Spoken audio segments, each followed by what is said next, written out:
Hello, welcome to the 7th campaign diary for the Fall of Plaguestone. This video is long overdue, and I really do apologise for that.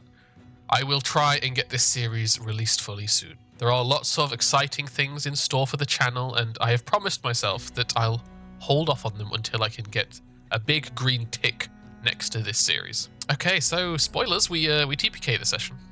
When we left off, our heroes had just battled the terrifying Blood Ooze. Clearing the location known as the Pen had secured them a map that showed the way from Hallard's drop-off stump to the place titled Spite's Cradle. A new day dawned for our heroes, and their first priority was to finish their prep in town. Namari got her shield repaired, Wolfram sold much of the loot they had picked up from Hallard's hideout, and Misha bought a selection of healing potions for the group. A major upgrade our heroes achieved was the purchase of a striking rune, which went into Namari's bastard sword. This gave the group a nice spike of damage output, a factor that may well have caused some overconfidence later in the session. Once the shopping was done, a process that took 45 minutes of the session, the group turned their attention to the fiery leopard. They had decided not to level up in a way that incorporated the animal companion, stating that it was too dangerous to let it fight and it would be safer to just keep it as part of the caravan. They brought the leopard to Glunder. As a previous druid, Glunder can communicate with the animals and care for them in a way that the party couldn't, and she seemed genuinely happy to take the beast under her protection. And our heroes felt very happy with their choice to leave the cat with them. Very nice. Can you imagine if we'd taken it with us and it just died? That'd be so sad. That's why I don't take it with us. I can't take care for it properly, and if it would die, I would cry. But with nothing else distracting them, our heroes set out for Spite's Cradle. The directions from the Orc laboratory lead to the foothills, far west of Edrin's Folly. Here, nestled in the shadow of the Five Kings Mountain, there are countless small valleys and crevasses, but the directions lead to one particular valley, a place called Spite's Cradle. Up ahead, a wooden palisade spans the valley, a gigantic double door set in its center. Beyond this wall, a guard tower is barely visible, although it's difficult to tell whether it's occupied.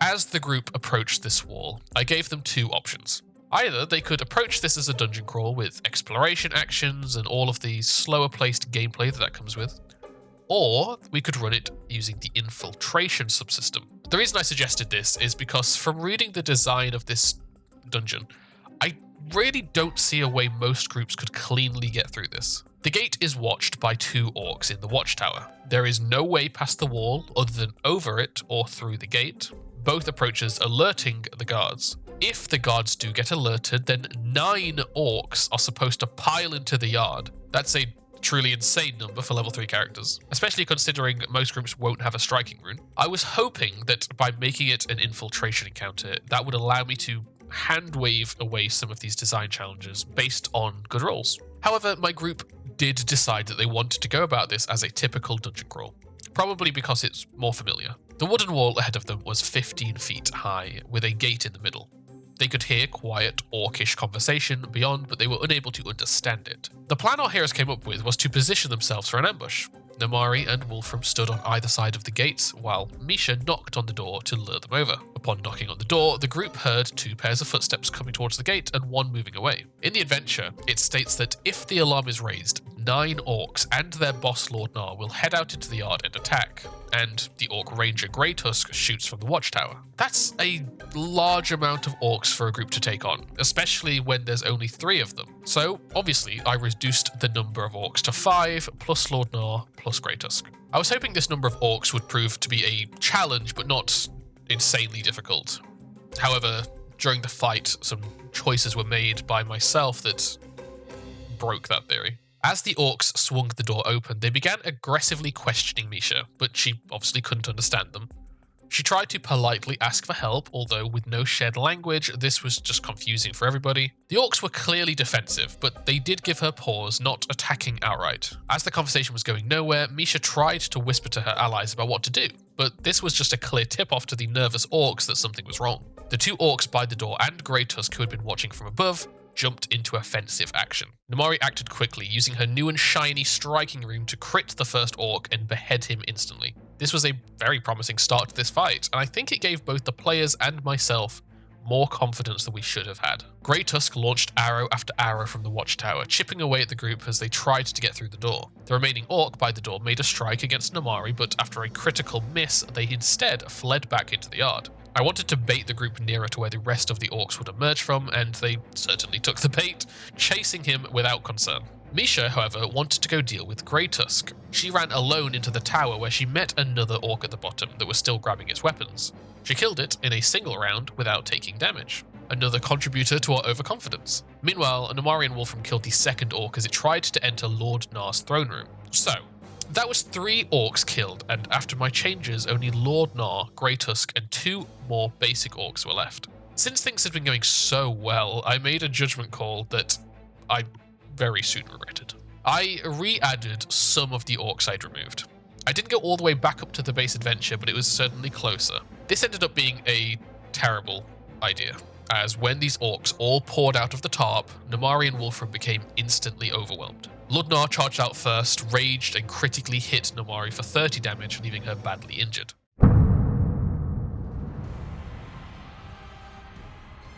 She used her turn to focus on healing herself. At the same time as the orcs emerged, Grey Tusk slid down the ladder after hearing Misha kill the orc below. This started an intense back and forth battle between her and Misha. From here on, things began to get a lot worse for our heroes, as the sheer number of orcs proved totally overwhelming. They tripped, grappled, and beat Namarian Wolfram, while Misha made very slow progress against Grey Tusk. Namarian Wolfram tried to move back towards Misha, but they got surrounded and needed their actions to try and just get some of the orcs off the field. Eventually, after Namari had been reduced to dying and brought back up, and the duo had reached the stairs, they asked Misha to come out and help them. This meant abandoning the 1v1 with Grey Tusk, but the orc actually followed her out and kept attacking. I think they had been hoping the Bard's buffs could help them out, but it ultimately didn't save them. One by one, our heroes fell. First Misha, then Namari, then Wolfram. The actual deaths were quite epic. Misha died as Grey Tusk critically stabbed her in the back and orcs blocked her escape route. Wolfram was knocked unconscious by Lord Nar and dragged away by another orc. Namari rushed over to him, fed him a potion, and then died in his place as Wolfram fled. He didn't get far though. Just beyond the gates, the orcs caught up and he fell too. And that was it for the heroes of Veterans Folly. Or was it? TPKs, like all aspects of a tabletop RPG, only exist by the will and the acceptance of the GM. And I was not willing. As darkness took our heroes and their minds wandered to regret and the void, I was not done with them. In the pitch black and wet cold of an underground cell, our heroes awoke, in pain and disorientated. Their equipment was gone, taken by their captors. Oh, I can't believe they left us alive. Is anyone here with me, actually? Wolfram, is that Hello. you? Oh, Misha? Wait, what happened? I thought there were so many orcs. Where are we? What? Are you guys okay? All pieces Really, there? no. Everything hurts. Oh wait, close your eyes for a moment. And I want to cast light on myself. This looks like a cell. Why have they Is that a cage? kept us alive? I can imagine if it's Filry, she probably wants to ask what we know and then kills us afterwards, right? I guess who knows if she even wants to kill us. We don't really know her ultimate goal, right? Well, these orcs, though, they are probably pretty pissed that we killed some of their friends. Right, which makes me think that it's not them. It's not on their orders we're alive. It must be her. Or some other person that is in charge of them. But either way, looking at those doors, we're not going anywhere, right? Well, feeling like this, I also don't want to go anywhere. True. True. As they sat in the darkness and wondered why they were alive, Namari refocused and used Lay on Hands. They were alone for long enough that this did actually return them all to full hit points. Still, they were trapped and had no equipment. Escape would be a challenge. Misha tried to peer through the bars into another cell. In the cell to their right, she made out a shape, a mass of robes hunched in the corner. She could also hear its raspy breathing, but couldn't see exactly what she was dealing with. Assuming it was another prisoner, Namari approached the bars and called out to it. Hi. Is anyone there? You see it shift, and you realize it's definitely something alive, but it sort of shifts uncomfortably and lets out this slow, mournful wail. Whatever it is seems to be in intense pain. If you come closer, I can help you. You see it shift slightly. Make a diplomacy check. You see it rise to about 300 centimeters or 10 foot God, it's tall. 3 meters tall. That is mad. And it begins to like stomp towards you. You immediately feel like you regret offering because this thing stomps out of the darkness.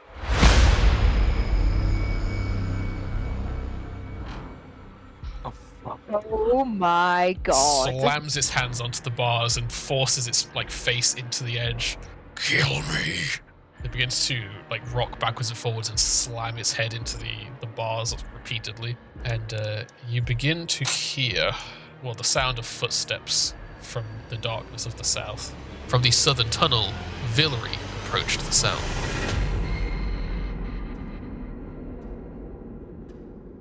It was on her orders that our heroes had been trapped instead of killed. Having adventurers show up so close to the completion of her plan made her worry about how much outsiders knew, and she wanted to question them in case she needed to change her plans. Well, look who you've got all riled up now.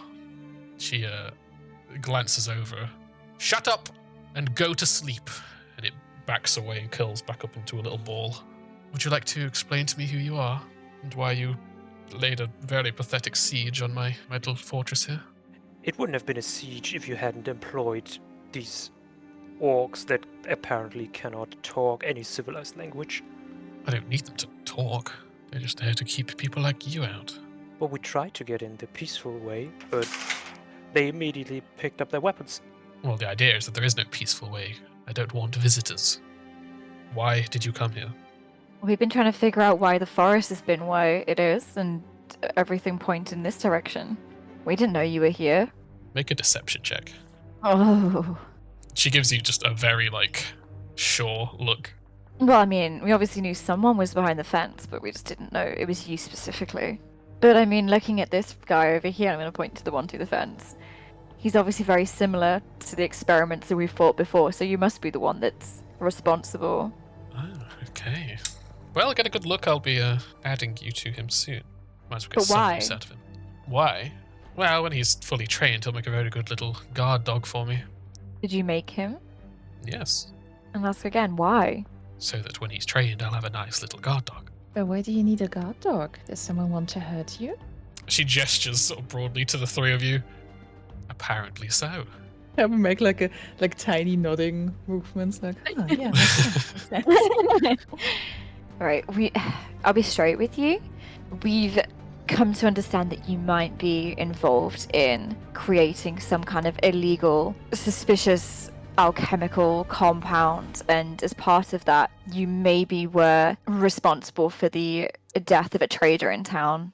Yes? No? Oh, you must be the fools that arrived with Bort.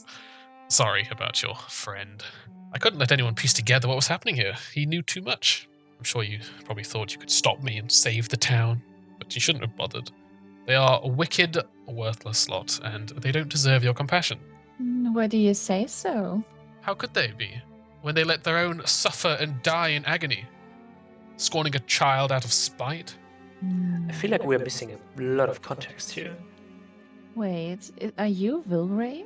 Yes.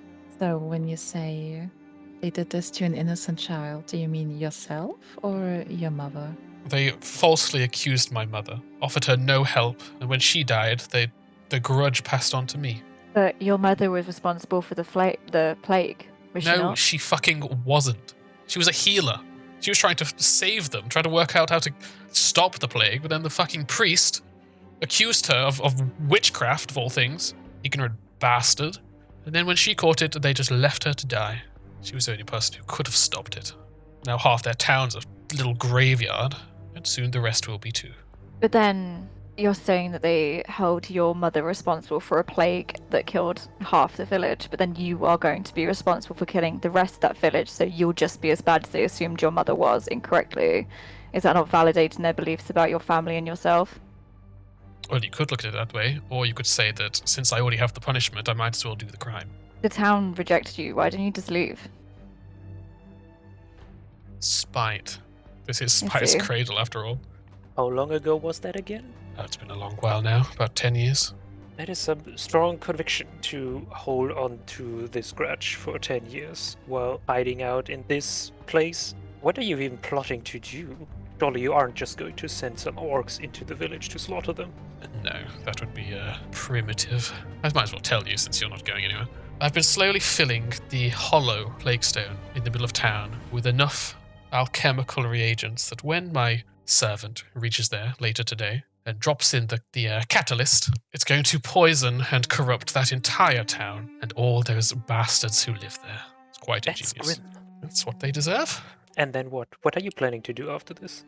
Oh, I don't know. I could make a lot of money with the alchemical skills that I've gained from working on this. I'll probably go to a city and get rich. But you still won't have your mother doing this. Isn't going to bring her back. Well, yes, but nothing is going to bring her back.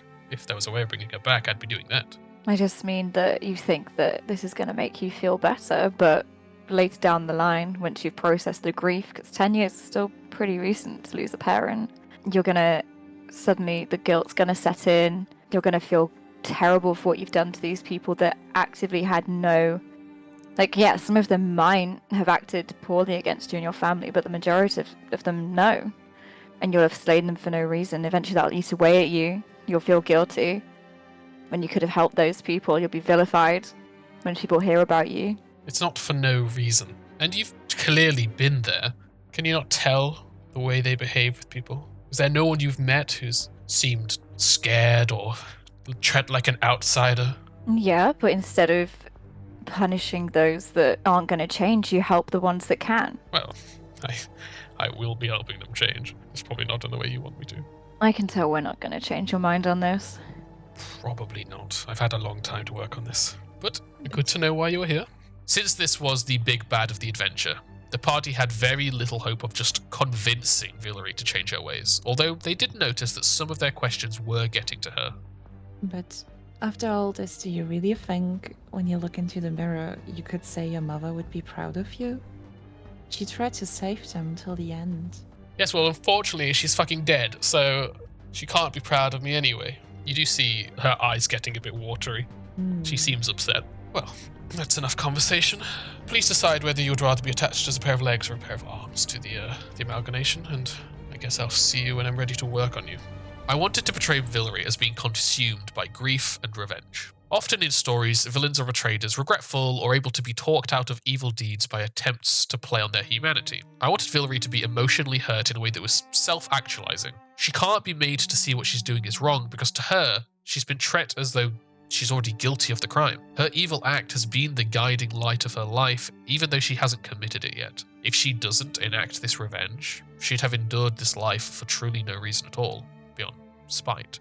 Since spite is an emotion that runs throughout the adventure, I wanted it to be a big part of our final boss's behavior. Eventually, she left the group to stew in their thoughts. Obviously, our heroes didn't want to be surgically attached to the amalgamation, so they needed to break out. Luckily for them, Namari is really strong, and although it was loud, she managed to force open the door with a powerful slam. In classic RPG form, there was a chest in the prison containing all of their gear, so they re-equipped themselves, and as they prepared to chase down Villery, we ended the session. This session certainly had its low points with the TPK, but I also think it had some really good high points. The conversation with Villery went particularly well, and it's going to be very interesting to run this dungeon as a prison break rather than a crawl. This was the first TPK I've ran in Pathfinder, and luckily, it's one that was very easy to wave away. I think it actually led to a better story, even if that was at the expense of our hero's pride. How would you have handled this TPK? Next session will be our final one as our heroes face Villery and attempt to save Etran's Folly from a terrible end. Thank you so much for watching. If you have enjoyed this session, then please leave a like or a comment. And if you're excited to see the conclusion of this adventure, then be sure to subscribe. You'll find all of my links in the description, including Blue Sky and Discord. That is it for today. I will see you again very soon. Bye-bye.